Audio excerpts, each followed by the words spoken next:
করার জন্য কি করে? শাস্তি দেয়। বাবা সন্তানকে পিটায় শাস্তি দেওয়ার জন্য না, সংশোধন করার জন্য। শিক্ষক ছাত্রকে পিটায় শাস্তি দেওয়ার জন্য না, সংশোধন করার জন্য।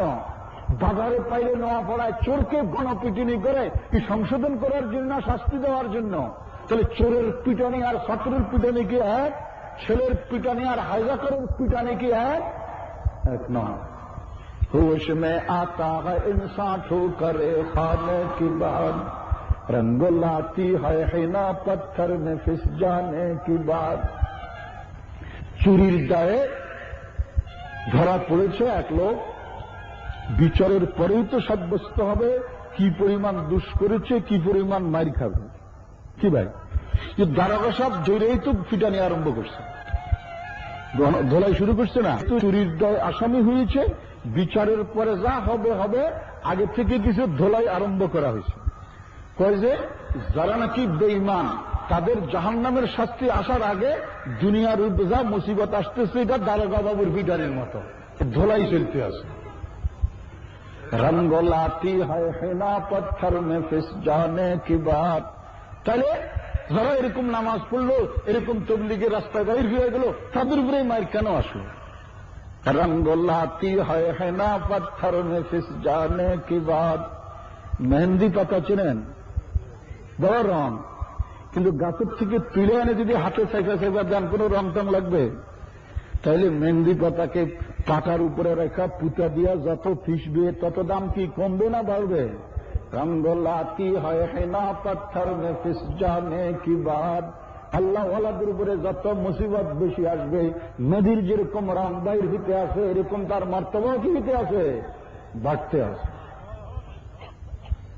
কি বললেন আল্লামা তাহেরুল কাসমি রহমতুল্লাহ আলাইহি বলেন, যে যেরকম তাকে পবিত্র করার জন্য ব্যবস্থাও কি সেরকম। গরুকে পবিত্র করে জবাই করে, জবাই করলে গরু পবিত্র হয়ে গেছে না? আর স্বর্ণকে দামি বানাইতে হলে এটাকে পোড়াইতে হয়, তারপরে নীর উপরে রেখা হাতুড়া দিয়া স্বর্ণকা ডবল পিটাই করতে হয়। যেই পর্যন্ত স্বর্ণ ডবল পিটাই সইবে না, আগুনের পোড়ানি সইবে না, সেই পর্যন্ত নববধূর অলঙ্কার হয়ে কানে ঝুলতে কি পারবে না। মাটির সঙ্গে মিশে এই মাটির মতো দস্তার মতোই থাকবে। পিটানির আর দোলার পরেই তো সে অলঙ্কার বনতে পেরেছে না? তাহলে মোমের জান্নাতের অলঙ্কার বনতে হলে এরকম মুসিবতটাকে কি করতে হবে? যত বেশি তার উপরে আসবে তত তার দাম কমবে না দাম বাড়বে। আরে মোমেন তো এমন এক জাতি, এই বাঁচলেও লাভ মরলেও লাভ, এর লাভ ছাড়া কোনো কাজে নাই। রাসূলুল্লাহ সাল্লাল্লাহু আলাইহি ওয়াসাল্লামের খিদমতে একটা আলোচনা আসছে যে হুজুরের দুজন সাহাবী জিহাদে গেলেন, একজন শহীদ হয়ে গেছে, আরেকজন সহি সালামত বাড়িতে ফেরত আসছে। সবাই বলতেছে ওই ভাই ভাগ্যবান যে শাহাদতের মর্তবা লাভ করে গেছে। হুজুর বলেন, যে বেঁচে এসেছে তাকে তোমরা দুর্ভাগ্য মনে করিও না, যে শহীদ হয়ে গেছে অবশ্যই সে ভাগ্যবান, শাহাদতের মাকাম লাভ করেছে, কিন্তু তার আমল তো বন্ধ হইয়া গেছে। আর যে বেঁচে আছে, এক বছর যদি বেঁচে থাকে কতগুলি নামাজ সে পড়বে, কতগুলি ইবাদত সে করবে, কতগুলি যাকাত সে দিবে, কতগুলি সাদকা সে দিবে, কতগুলি রোজা সে দিবে, ওই শহীদ ব্যক্তির কি আরে আমল সম্ভব হবে? তাইলে এই দুর্ভাগ্য মনে করিও না, এর তো আমল জমা হইতে আছে, আখিরাতের সেভিংসে অ্যাকাউন্ট হইতে আছে, তাহলে তার দামও কি নয়, কম নয়। তাহলে মুসলমান বাঁচলেও লাভ, মুসলমান মরলেও কি লাভ। नशवद नसीब दुश्मन के शवद हलाकत गत सर दोस्ता सलामत व तू खंजरा जिमाई। नशवद नसीब दुश्मन के शवद हलाकत गत सर दोस्ता सलामत व तू खंजरा जिमाई। रसूल करीम सल्लल्लाहु अलैहि वसल्लम যখন বিদায় হজ করতে গেলেন, মেনাতে গিয়ে ওঁট কোরবানি করলেন কতটা? 100টা। ওঁট কোরবানি করলেন কটা? 100টা। হুজুর নিজের হাতে এই 63টি জবাই করেছেন, বাকিগুলি হুজুর ক্লান্ত হয়ে গেছেন, আর জবাই করা সম্ভব হয়েছিল না। হযরতে আলী রাদিয়াল্লাহু তাআলা আনহুর হাতে বাকিগুলি জবাই হয়েছে। আমি বলবো হুজুর ক্লান্ত হন নাই, কুদরতের তরফ থেকে হুজুরকে ক্লান্ত করা হয়েছে, ঘটনাই তাই বোঝা যায়। কারণ হুজুর 50টা জবাই করার পরও তো ক্লান্ত হতে পারতেন, 70টা জবাই করেই বা ক্লান্ত হতেন। একেবারে টু দি পয়েন্ট 63-63টা জবাই করি কেন ক্লান্ত হইতেছে? ঘটনা কি কি ভাই? হুজুরের হায়াত কত? 63। এই জন্য কুদরতের তরফ থেকেই সিদ্ধান্ত আর ডিসিশন, তোমার প্রতি বছরের মুখে যখন একটা জবাই হয়ে গেছে, তোমার হাতে আর প্রয়োজন কি নাই। এদিকে ঘটনা কি? ওর তো একটা জানোয়ার, সে যখন দেখলো যে ডাগার মারা হইতেছে সে দৌড়াইয়া ফালাইয়া যাবে না, কিন্তু উঁটগুলিকে দাঁড় করে রাখা হইতেছে। হুজুর সাল্লাল্লাহু আলাইহি ওয়াসাল্লাম একটা উঁটকে যখন জবাই করতেছিলেন, কুল্লুহুম ইয়াজদালিবনা, সমস্ত উঁটগুলি ফালাফালি শুরু করেছে। কোন উঁট কার আগে হুজুরের শরীর নিচে আসবে? नशवद नसीब दुश्मन के शवद हलाकत गत सर दोस्ता सलामत व तू खंजर आज़माई। আল্লাহর নবীর হাতে জবাই হওয়ার জন্য উটগুলি পাগল পাগল হয়ে গেছে। যেহেতু আল্লাহ পাক পরে নবী জবাই করতেছেন, আল্লাহর নবীর হাতে জবাই যদি হতে পারি তাহলে আমার প্রাণ, আমার জীবনটা কি হবে? ধন্য হবে। বলুন, উটগুলি হুজুরের হাতে জবাই হওয়ার জন্য এরকম পাগল, তাহলে মানুষগুলি কিরকম পাগল ছিল? কি ভাই, সেখানে মানুষগুলির পাগলামি কিরকম ছিল? অবর্ণনীয়। তার ভাষায় বর্ণনায় দেওয়া কি যাচ্ছে না। এক সাহাবীর কথা না বলে আগানো যাচ্ছে না। হযরতে জিয়াদ ইবনে সাকান রাদিয়াল্লাহু তাআলা আনহু, হযরতে জিয়াদ ইবনে সাকান রাদিয়াল্লাহু তাআলা আনহু আনসারী সাহাবী, উহুদের যুদ্ধে আহত হয়ে পড়ে আছে শরীরে, রক্ত প্রায় নিঃশেষ হয়ে গেছে। এক সাহাবী ডাক দিয়েছে, সে মনে করছে পানির পিপাসা, সে দৌড়াইয়া পানি নিয়ে আসছে। সে বলে যে বন্ধু, আমি পানি পান করার জন্য তোমাকে ডাকি নাই, আমি দেখেছি আমাকে একটু কাঁধে উঠাও, আমাকে একটু হুজুরের কদমের কাছে পৌঁছাইয়া দাও, আমি হুজুরের চেহারা দেখে মরতে চাই, আমি আর কিছুই কি চাই না। সাহাবী তখন হযরত জিয়াদ ইবনে সাকানকে কাঁধে উঠাইয়া হুজুরের পায়ের নিচে আইসা ঢাইলা দিলেন। হযরত জিয়াদ ইবনে সাকান হুজুরের চেহারার দিকে তাকায়া ফিলফিলায়া কাঁদতে আরম্ভ করেছে। সঙ্গে সঙ্গে শেষ নিঃশ্বাস আগের পূর্ব মুহূর্তে চিৎকার করে বলতেছে, ও আনসারী, আমি তোমাদেরকে বলতেছি, আমি এখন বিদায়ের মুহূর্তে তোমাদের একজন পুরুষ আর মহিলার প্রাণ বেঁচে থাকতে আমার হুজুরের যদি নাকি কোনো অসুবিধা হয়, কাল কিয়ামতের ময়দানে তোমাদের আস্তিন ধরে আমি তোমাদের বিরুদ্ধে মাওলার দরবারে মকদ্দমা দায়ের করিব। এই বলে হুজুরের চেহারার দিকে তাকায়া লা ইলাহা ইল্লাল্লাহ, লা ইলাহা ইল্লাল্লাহ, লা ইলাহা ইল্লাল্লাহু মুহাম্মাদুর রাসূলুল্লাহ। বলেন তো, এই টঙ্গীর ময়দানে যারা আহত হয়েছে, নির্মম আহত হয়েছে, এরকম লোক বহুত আছে না? আছে। একটা লোক দেখান যে সে তবলিগ ছাড়ি দিয়েছে, তবলিগের বিরুদ্ধে চলে গেছে, টঙ্গীর ময়দানে যাওয়ার কারণে আহত হয়েছি, এই জন্য এই টঙ্গীর আমি বিরুদ্ধে, আমি তবলিগের বিরুদ্ধে শুরু করলাম। একটা আছে? তুই কোথাও হওয়া কেন বলতেছে? তারা না বলার দরকার ছিল যে এখানে যে এরকম মার খেয়েছি, আল্লাহ তবলিগ করতে গেছি, আল্লাহ মারিয়া দিল, আর আল্লাহ তবলিগ করব না, ওই দুইনের উঁট মারার মতো। তারা একজনও ছাড়ল না, তুই কেন উপহাস করছিস? আরে এতদূর বলেন, তাবলীগে যারা শাহাদাত বরণ করেছে তাদের একটা ছেলেকে তার বিরুদ্ধে ভাষণ দিয়েছে, পত্রিকায় নিউজ এসেছে। এরকম তাবলীগ চাই না যে তাবলীগে দিয়ে আমার বাবাকে আল্লাহ মারিয়া দিল, এই তাবলীগে আমি নাই, কোন সন্তান বলেছে? তুই বেঈমান যে মুনাফিক, এটা আমার খবর আছে কোরআন শরীফের আলোচনা। দুই একটা ঘটনা না বলে যাওয়া যায় না। রাসূল করিম সাল্লাল্লাহু আলাইহি ওয়াসাল্লাম যখন উহুদের ময়দানে যুদ্ধে কি করলেন, 70 জন সাহাবী শাহাদাত বরণ করলেন, হুজুরের দান্দান মোবারক শহীদ হয়ে গেল, তখন এক শ্রেণীর লোক বলা বলি করতে আরম্ভ করেছে, এরা মুহাম্মদের তলে উহুদের ময়দানে যে উপস্থিত হয়ে নিঃশ্বাস হলো মারা গেল, যদি আমাদের মশওয়ারা নিত, আমাদের কাছে থাকতো, মা মা তু আমা কুতেলু, এইভাবে তারা মরত না, এইভাবে তারা কি হতো না, ধ্বংস হচ্ছে না। কারা বলেছে? মুনাফিক। যদি এইভাবে যদি এই ময়দানে না যাইতো তাহলে এইভাবে কি মারাও যাইতো না, এইভাবে হত্যাও কি হইতো না। কারা বলেছে? মুনাফিক। আল্লাহ পাক তার জবাবে কি বলতেছেন? কুল ফাদরাউ আন আনফুসিকুমুল মাউতা ইন কুনতুম সাদিকিন।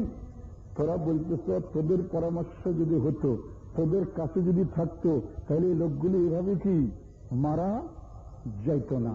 তাহলে এখন তোদের মউত তোরা ফিরা। বুঝলাম, তারা তো গেছে। ফাদরাউ আন আনফুসিকুমুল মাউত, দেখা যায় মউত থেকে বাঁচার চাবিকারি তোমাদের হাতে কি আছে। এখন তোমাদের মউত তোমরা কি করো? ফিরাও। ইন কুনতুম সাদিকিন, যদি সত্যবাদী হও। কে ভাই? টঙ্গীর ময়দানে তো মারা গেছে, তারপরের দিন যে 55 জন বাস অ্যাক্সিডেন্ট করি টাঙ্গাইলের পাশে মারা গেল, তাদের কোনো খোঁজখবর নেওয়ার চিন্তা নাই, তাদের সম্বন্ধে কোনো চিন্তা নাই, এরা মূল্য খালি এই চিন্তা ব্যস্ত। কি ভাই শয়তানগুলি এটা না? আল্লাহ পাক কি বলে? আরে যার মউত যেখানে লেখা আছে, লা বারাজাল্লাযীনা কুতিবাল মাউতু ইলা মাদাজিহিম, যার মউত যেখানে লেখা আছে তাকে সেখানে কি করতে হবে? পৌঁছতে হবে।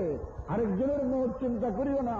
কুল ইন্নাল মাউতাল্লাযী তাফিরুনা মিনহু ফাইন্নাহু মুলাকিকুম, যে মউত থেকে বাঁচার জন্য এয়ার কন্ডিশন বাড়ি তৈরি করেছ, পাকাপোক্ত বিল্ডিং তৈরি করেছ, দারোয়ান রেখেছ, লক আপ করেছ, তালা মেরেছ, ফাইন্নাহু মুলাকিকুম, সেই বন্ধ ঘরে দারোয়ানকে ফাঁকি দিয়া, তালাকে ফাঁকি দিয়া, ওয়ালের ছিদ্র ছাড়াই সেখানে তুমি দেখতে পাবা মউত তোমার পাশে হাজির হয়ে গেছে। আল্লাহ আমাদেরকে হেদায়েত দান করেন, আল্লাহ আমাদেরকে ঈমানের সহি বুঝ কি দান করেন। আজ ইসলামী রঙে জাপান থেকে আরম্ভ করে সুদূর আমেরিকা পর্যন্ত যদি মুসলমানের সুরত শেকেল দেখা যায়, তাহলে এই জমাত দেখতেছে না। আলহামদুলিল্লাহ আরো অনেক কাজ করতেছে, শুধু এইটাই কাজ করতেছে তা কি নয়। আলহামদুলিল্লাহ দ্বীনের কাজ বিভিন্ন সুরতে কি হইতেছে। দক্ষিণ আফ্রিকার এক ব্যক্তি শেখ আহমদ দিদার, শেখ আহমদ দিদার সাধারণ একজন দোকানদার ছিলেন, পড়ালেখা কিছুটা ছিল। একদিন পরিত্যক্ত বইপত্র ও কাগজপত্র মানুষের দোকানদাররা বিভিন্ন সদাই বিক্রি করে না, তো তিনি বইপত্র ঘাটাঘাটি করতে করতে একটা কিতাব পেয়ে গেছে। কিতাবটার নাম লেখা আছে ইজহারে হক, এবং এই কিতাবটা খ্রিস্টান ধর্মের বিরুদ্ধে। তিনি পড়ালেখার পরে জজবা এসে গেল, খ্রিস্টানরা এইভাবে ইসলামের বিরোধিতা করবে, আর ইসলামের হাতে এরকম হাতিয়ার কি আছে। আলহামদুলিল্লাহ আল্লাহর দরবারে দোয়া শুরু করছে, তাকওয়া শুরু করছে, পড়ালেখা শুরু করছে। তারপরে আল্লাহ তাকে এরকম এক যোগ্যতা দান করলেন। আমেরিকার লস অ্যাঞ্জেলস শহরে দেয়া সর্বপ্রথম পাদ্রীর সঙ্গে বহস, আর এই বহস করতে গেলে আর মুহূর্তের ভিতরে পাদ্রীরা পরাজয় বরণ করল এবং বুঝতে পারল যে এই লোকটার মধ্যে মেধা আছে। এখন এই শেখ আহমদ দিদাতের নাম পৃথিবীর যেই কোনায় শুনে কোন পাদ্রী তার মোকাবেলার জন্য যাইতে কি রাজি না, তার অস্তিত্বই যথেষ্ট, তার অস্তিত্বই কি যথেষ্ট। আর এক মজলুমের কথা না বলে আমি যাব না। মিশরের শেখ হাফেজ আব্দুল্লাহ শাহ, অন্ধ ব্যক্তি, আল্লাহ তার জবানে এই মিঠা দান করেছে। তার আমেরিকার জমিনে তার বক্তৃতায় শত শত পাদ্রী কালেমা পড়ে মুসলমান হচ্ছে। তারপরে আমেরিকা সরকার তার নাম দুষ্কৃতিকারীর লিস্টিভুক্ত করেছে। আমেরিকায় যে তাদের কি করেছে, বোমের আঘাত হেনে তাদের 100 তলা বিল্ডিং ধসে গেছে, তার সবচেয়ে বড় অপরাধী সাব্যস্ত করেছে শেখ আব্দুল্লাহ মিশরি দামাত বারাকাতুহু। তাকে এবং তার জামাতকে বন্দী করে 100 বছর তাদের জেল দিছে, এবং জেলে তার উপরে যে অমানসিক নির্যাতন নিপীড়ন চলতেছে, আর তারা তাম দুনিয়াতে মানবাধিকার মানবাধিকারের চিৎকার করতেছে। অন্ধ বেচারা, অপরাধ হলো তার জবানে আল্লাহ মানুষকে এরকম মজার মিঠা দান করেছে। কালেমার উপরে আলোচনা করলে শত শত ইংরেজ কি করতেছে, কালেমা পড়ে মুসলমান হইতেছে। এছাড়া অন্য কোন অপরাধ তার কি নাই। আজ পৃথিবীর বিভিন্ন দেশে এই যে একটি জামাত অন্তত নবীওয়ালা শুরুতে কি করতেছে, যাইতেছে। একদিন বিমানে করে 86-তে যেতেছিলাম মস্কোতে, রুশের রাজধানী মস্কো। তো বিমানে আজান দিলাম। আজান দেওয়ার পরে এক ভাই আরবের, সে উঠে আসে আমাদেরকে ধন্যবাদ দিতেছে, সালাতুকুম মকবুল, সালাতুকুম মকবুল, তোমাদের নামাজ কবুল। কেন? যে আমিও একটু আগে বসে বসে সিটে নামাজ পড়েছিলাম, তোমরা একদম এলান করিয়া ঘোষণা দিয়া নামাজ পড়তেছ, এটাই তোমাদের কবুলিয়তের সবচেয়ে বড় কি আলামত। আজ যে ইংল্যান্ড আমাদেরকে গোলাম বানাইছে, আবার বানাবার চিন্তা করে। হিথ্রো বিমানবন্দরে এমন কোন ফ্লাইট নাই, এমন কোন সময় নাই যেখানে আজানের ধ্বনি হইতেছে না, জামাতের সহিত মুসলমান নামাজ আদায় কি করতেছে না। সমস্ত কাফের বেঈমানের ফ্লাইটে একটা না একটা জামাত যাইতেছে পৃথিবীর বিভিন্ন জায়গায়, এবং তারা নামাজ আদায় করতেছে। শোনেন আমার কাছে, কাফেরদের বিমানে এরোপ্লটে যখন নাকি নামাজের জন্য দাঁড়িয়েছি, তখন সেই বিমানবালা সুন্দরী সুরা দাঁড়িয়েছে, যারা ক্লাস ধর্ম পালন করতেছে, বড় ভক্তি করে জায়গা দিতেছে। আর যখন বাংলাদেশ বিমানে নামাজ পড়ার জন্য বলেছি, বলে হুজুর ছুটে বসে বসে নামাজ পড়ে নেন, সেও মুক্তি হয়ে গেছে। বিমান বলা আর হোস্টেজে মুক্তি, ফতুয়া দেয়, বসে বসে কি করেন, নামাজ পড়েন। আর বেঈমান দেশের হোস্টেজ একরামের সহিত দাঁড়িয়ে আছে যে তারা ধর্ম পালন করতেছে, প্রেয়ার করতেছে, নামাজ পড়তেছে। ও মুসলমান ভাইরা, আজ তাদেরকে বিভ্রান্ত করা হচ্ছে এই সমস্ত কথাবার্তা বলে। তুমি একটু সচেতন হও, চক্ষু দিয়ে তাকাও। নবীর দিন দুনিয়ার থেকে বিদায় হয়ে যাইতেছে। পৃথিবীর পূর্ব হইতে পশ্চিম প্রান্ত পর্যন্ত হযরত মাওলানা ইলিয়াস রাহমাতুল্লাহ আলাইহির দিলের দরদার জ্বলনের কারণে দিন পুনরায় দুনিয়াতে জিন্দা হয়েছে। দুনিয়াতে দাওয়াতে তাবলীগের মেহনত জিন্দা হয়েছে, সহিহ তরিকায় জিহাদ জিন্দা হইতেছে। আজ তুমি তার বিরুদ্ধে চক্রান্ত করতেছ। মুনাফিকের সঙ্গে তোমার হাসর হবে, আব্দুল্লাহ বিন উবাই বিন সালুলের সঙ্গে হাসর হবে, এতে কোনো সন্দেহ কি না। আল্লাহ আমার যে সমস্ত আজিজ ভাইরা ভুল করতে যাচ্ছে, আল্লাহ তাদেরকে মনে মনে শর্মিন্দা হওয়ার তৌফিক দান করেন। আল্লাহ তাদেরকে তওবা করার তৌফিক দান করেন। তাবলীগে সবাই জান কথা বলি না, তার পথে আমরা বাধা না হইয়া যাই। দ্বীনের কাজ নিজে করতে না পারি, আরেকজন করতেছে, তার পথে আমি যাতে অন্তরায় হইয়াছি না যাই, তাহলে আমার নামটা যে মুনাফিকের খাতায় উঠবে, এতে কি কোনো সন্দেহ আছে? আল্লাহ রহম করম ফরমান। তো কথা চলতেছিল, হযরত মূসা আলাইহিস সালাম কি করেছেন, আল্লাহর তরফ থেকে প্রথম কি পেয়েছেন, লা ইলাহা ইল্লাল্লাহ, লা ইলাহা ইল্লাল্লাহ, লা ইলাহা ইল্লাল্লাহু মুহাম্মাদুর রাসূলুল্লাহ। মুহাম্মাদুর রাসূলুল্লাহ তো আমরা বলতেছি, এটা তো সেখানের কালাম না, কারণ মূসা আলাইহিস সালামের সেখানে লা ইলাহা ইল্লাল্লাহ পর্যন্ত, ইন্নানি আনাল্লাহু লা ইলাহা ইল্লা আনা ফা'বুদনি। আল্লাহ পাক বলেন একমাত্র ইবাদত কার করতে হবে, আল্লাহ ছাড়া দ্বিতীয় কারো ইবাদত করা কি যাবে না।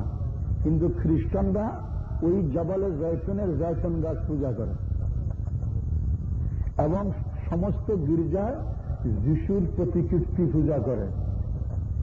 হযরতে মেরি মরিয়মের ছবি তারা কি করে, পূজা করে। কিছু না কিছু আদর্শের সঙ্গে সম্পর্কিত না হলে মানুষ কন্ট্রোল করা যায় না। নাস্তিকতার দাওয়াত দিয়েছে স্টালিন আর লেনিন, কিন্তু দেখলো যে মানুষ নিয়ন্ত্রণ করতে হলে, আবেগী করতে হলে কিছু দেওয়ার কি আছে, দরকার আছে। তখন সমস্ত স্টেটে কি দিয়েছে, লেনিন স্টালিনের প্রতিমূর্তি সমস্ত তৈরি করে রাখছে। দেশবাসী যাওয়ার সময় কি করতে হবে, এইভাবে একটু শ্রদ্ধা দেখাই। আরে আমি দেখেছি মস্কো এয়ারপোর্টে আমাদের একটা ইন্টারপ্রেটার ছিল মিস্টার আলী,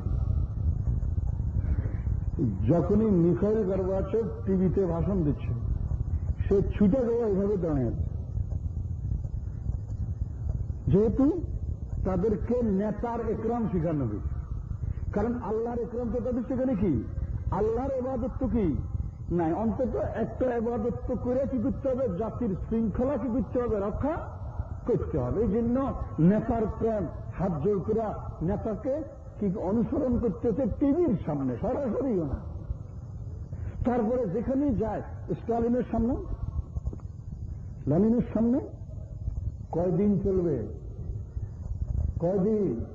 বড় বড় কোটি কোটি ডলার খরচা করে এসব মূর্তি তৈরি করেছে। দেশবাসী এখন বুভুক্ষ আর ক্ষুধার্ত, এখন এগুলি নিলামে বিক্রি করে করে পেট মাথাগার তালে আছে। সাহাবাদের মধ্যে হাসি মজা করছে। একদিন এক সাহাবি বলে যে, আচ্ছা এই নিজেরা যে পুতুল টুতুল বানায়া পূজা করেছি করতেছি, এতে আমাদের কোনো লাভ টাভ হয়েছে কিনা? সাহাবার বলে, না আমাদের কোনোই লাভ কি হয় না। এক সাহাবি বলে যে, আমার তো লাভ হয়েছে। সবাই বলে কি লোকটাকে মস্যক হয়ে গেল? বলে না, আমার কথাটা তো শুনবেন। যে একটা মূর্তি আটা দিয়া সুন্দর করে গমের আটা দিয়া তৈরি করে রং টং লাগাইয়া সাথে রেখেছি। যখনই সুযোগ পাই সকাল বিকাল দেবীকে একটু প্রেম করি, একটু চুমা টুমা দেই। এমন এক জায়গায় যে থাকলাম না হোটেল আছে না খাওয়ার ব্যবস্থা, ক্ষুধায় এখন আমার পিত্ত চেপে আমি একবারই যাই জন্য দেখা। শেষ পর্যন্ত তালাশ করি আর কিছুই পেলাম না। এতদিন পর্যন্ত পুজো করেছিলাম যে খোদাকে, শেষ পর্যন্ত খোদাকে মসমস করে খাওয়া কোন রকম আমি সেদিন আমি পেটকে শান্তি দান করেছিলাম। এতদূর লাভবান আমি তার দ্বারা কি হয়েছি। আজ সেই রুশের পাবলিক এই ক্ষুধার আগুন নেবেছে, স্টালিনের মূর্তি বিক্রি করে কোন রকম খেয়ে ধেয়ে যাইতেছে, কোন রকম লেনিনের প্রতিকৃতি বিক্রি করে কোন রকম তাদের অভাবের কারণার থেকে তারা মুক্তি লাভ করার চিন্তা করতেছে। কেউ বাংলার মানুষ এখনো চোখ নাই? এখনো কি দেখো না? একমাত্র কামিয়াবি কার ইবাদতের মধ্যে আসবে?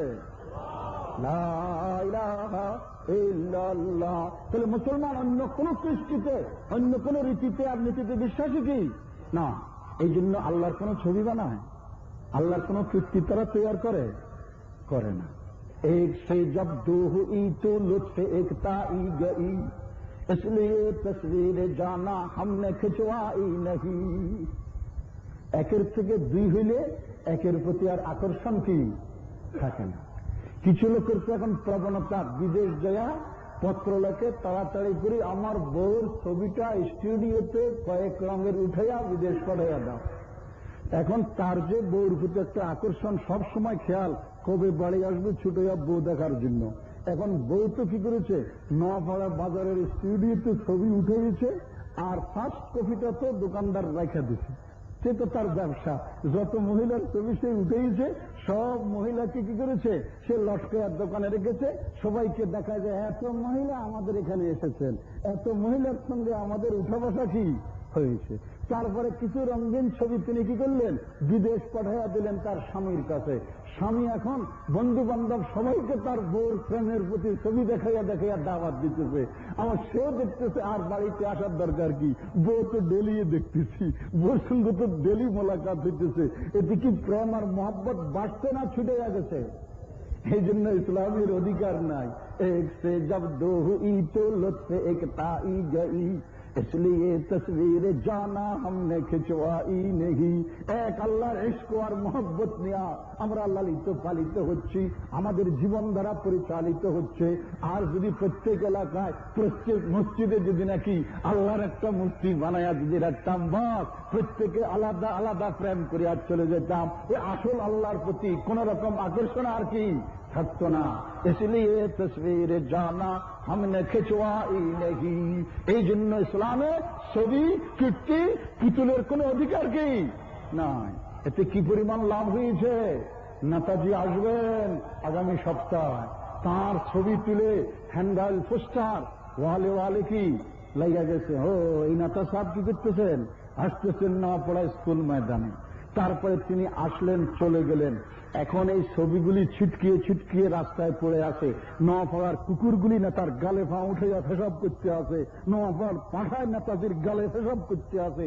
যদি নাকি ছবি উঠাইয়া এইভাবে যদি ছিটানো না হইতো, নেতার গালে কুকুর আর পাঠা পেশাব করিবার সুযোগটা কি পাইত?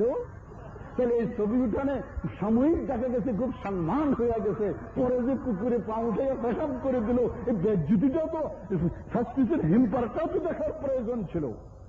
ছবিতে কি লাভ হইতেছিল না ক্ষতি হইতেছিল? আল্লাহ আমেরিকা এম্বাসির সামনে একেবারে বিল ক্লিন্টনের ছবি বানায়া রাখা হয়েছে। আর যদি বাংলাদেশের সঙ্গে একটু ব্যতিক্রম ঘটে, বাস সেখান থেকে অনুসরণ করে তার ছবি বানায়া ভিতরে ঘরে খড় ঢুকাইয়া বাঁশ ঢুকাইয়া এখন কি করা হোক, যে আমেরিকার রাষ্ট্রপ্রধানের প্রতিকৃতিতে কি করা হোক, কুশপুত্তলিকা দাহ করা হোক, বৈজ্ঞানিক পদ্ধতির খেলার তামসা। যদি নাকি নেতার ছবি এইভাবে যদি না আসতো, পিছনে খের ঢুকানো আর বাঁশ ঢুকানোর রাস্তাটা কি খুঁজে পাওয়া যেত, তো লাভ হইল না ক্ষতি হইল? আরে হুজুরদের কথা মানলে না তো মানলে না, বাঁশ ঢুকাবার অপেক্ষা করতে থাকো। দুনিয়াতে না ঢুকলো আলহামদুলিল্লাহ, মন করেন নকিরের ব্যবস্থাটা সেখানে কি আছে। আল্লাহ রহম করম করেন, আল্লাহ সত্যিকার ইজ্জত আর সম্মান ইসলামী তরিকায় বুঝবার তৌফিক দান করেন। কুলিল্লাহুম্মা মালিকাল মুলক তুতিল মুলকা মান তাশা ওয়া তানজিউল মুলকা মিম্মান তাশা ওয়া তুইজ্জু মান তাশা ওয়া তুযিল্লু মান তাশা বিয়াদিকাল খায়র ইন্নাকা আলা কুল্লি শাইইন কাদির। ইজ্জতের মালিক কে? আল্লাহ। আল্লাহর হুকুম মতে চলো, তাহলে ইজ্জত কি পাইবা। মওতের আগেই সবাই ইজ্জত করতে আরম্ভ করেছে, সবাই তোমার কাছে আইসা আইসা মাপ চাইতে আরম্ভ করেছে। মৃত্যুর পরে দুলার মতো দুলানের মতো সুন্দর করে গোসল দেওয়া, নতুন কাপড় পিন্দিয়া তোমাকে সাজায়া সবাই তোমাকে কাঁধে নিয়ে কি করতেছে, তোমাকে ইজ্জত করতেছে, ইকরাম করতেছে। বড় ইজ্জতের সহিত মহব্বতের সহিত কবর দেওয়া হইতেছে। এই মহব্বত দুনিয়ার কোথাও পাওয়া যাবে? এই নাস্তিক বেঈমান, তুই বলে দিয়েছ তোর মৃত্যুর পরে তোকে কি করতে হবে, এটা তোর বলে দেওয়া উচিত ছিল। নবীর বিরুদ্ধে তোর কুৎসা, আল্লাহর বিরুদ্ধে তোর বক্তব্য, মৌতের পরে তোকে কি করতে হবে আগে সেটাও তুই বলে দে। কাল পত্রিকার মাধ্যমে টিভির সাক্ষাৎ করে বলে দে যে আজ আসি, আমাকে কি করতে হবে, কি করা উচিত। আমি এটাই চাই, আমি কবর চাই না, আমি জানাজা চাই না, আমি সুন্নত তরিকায় যাইতে চাই না, আমি কবরস্থানে যাইতে চাই না। এই কথাগুলি কি নাস্তিক আর বেঈমান বলে দেওয়ার প্রয়োজন আছে কি নাই? বন্যচোর মুনাফিক যা খুশি তাই বলবে, আসলে বেচারা মুসলমান। এগুলি সে বলে না, তাকে দিয়া বলা। ইসলামের বিরুদ্ধে এই যে একটা বক্তৃতা, একটা কথা বলতে পারলে কত ডলার পাইবে, কত টাকা পাইতেছে কোন এম্বাসির থেকে, এটা সম্পূর্ণ হিসাব করা কি আছে। সে বলে না, বরং তাকে দিয়া শয়তানে কি বলাইতে আছে। चौपरी गालिब शवद बर आदमी गुम शवद अज मर्द वस्फे आदमी आंच गुयद ऊपरी गुफ्ता बवाद जी सारे नाजा सारे गुफ्ता बवाद। যখন কোনো ব্যক্তিকে জিন বা ভূতে পায়, সে যখন বলতে আরম্ভ করে, এটা কি তার বলা না ভূতের বলা? ভূত বলতেছে কি তার নিজস্ব মুখ দিয়া না রোগীর মুখ দিয়া? এরকম মুসলমান বুদ্ধিজীবীর ভিতরে খ্রিস্টান ঢুকেছে, ইহুদি ঢুকেছে, ঢুকে এখন ওই মুসলমান ছেলের মুখ দিয়া কি বলাইতেছে, বেঈমানি কথাবার্তা কি বলাইতেছে। এটা সেই বেচারার দোষ কি নয়, দোষ হইল কার?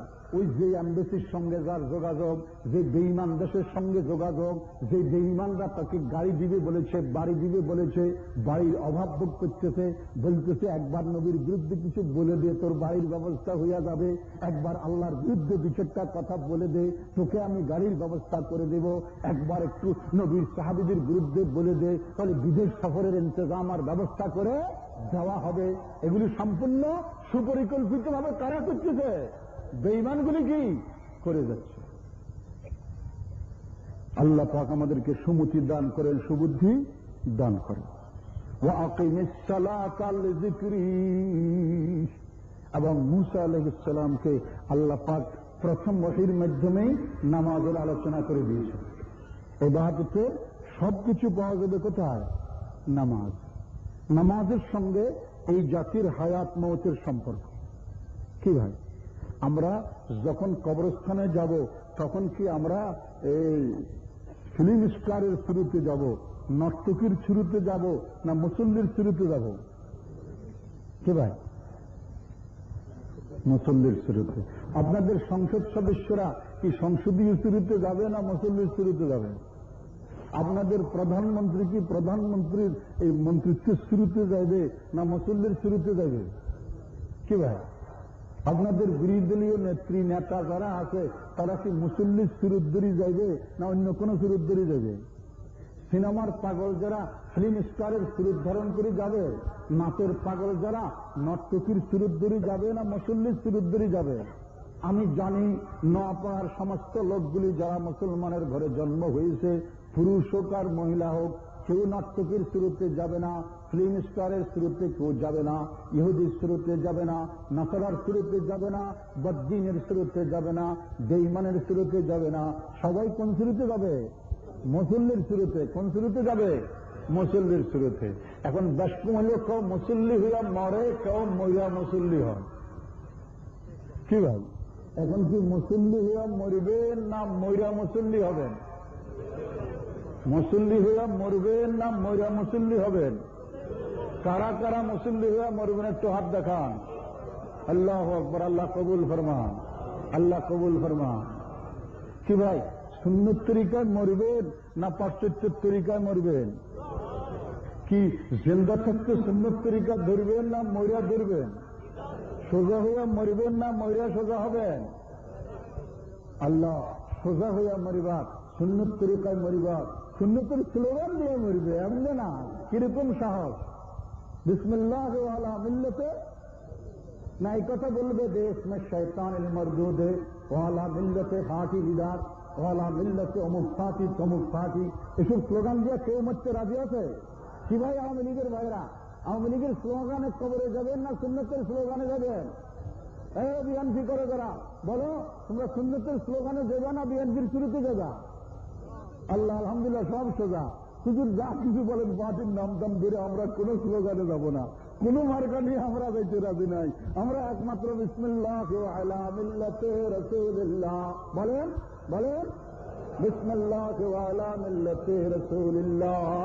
এর সাথে যদি কেউ দ্বিমত পোষণ করেন যে না আমি আওয়ামী লীগের স্লোগানে যাব, আমি বিএনপির স্লোগানে যাব, আমি জাতীয় পার্টির নাঙ্গল মার্কা নিয়ে যাবো, তাই দাঁড়ায় যাব, দেখি আমি তাকে পাওয়া যাবে? বলে হুজুর দুনিয়াতে থাকতে উল্টা পাল্টা যা কিছু করি না করি কিন্তু আমরা ময়রা সোজা। বিসমিল্লাহ আলা মিল্লাতে। এখন কি ময়রা সোজা হবেন না আগে সোজা হবেন? স্ব অবস্থান থেকে সোজা হইতে হবে কি হবে না? আল্লাহ হেদায়েত দান করেন, আল্লাহ আমাদেরকে সোজা করে দেন, আল্লাহ আমাদেরকে মুসল্লি বানায়া দেন। ইন্না সাআতা আতিয়াতুন, মনে রাখো কিয়ামত আসতে আছে। কিয়ামত কি? কিয়ামত বিভাগে বিভক্ত। قال رسول الله صلى الله عليه وسلم إذا مات المرء فقد قامت قيامته, যখন কোন ব্যক্তি মৃত্যুবরণ করে তখনই তার কিয়ামত শুরু হয়ে যায়, তখনই তার কিয়ামত কায়েম হয়ে যায়। তাইলে আমরা মরবো কি মরবো না? তাহলে যখনই মরবেন তখনই আপনার কিয়ামত। আর যখন তামাম ওয়ার্ল্ডের মউত, আসমান থেকে জমিন পর্যন্ত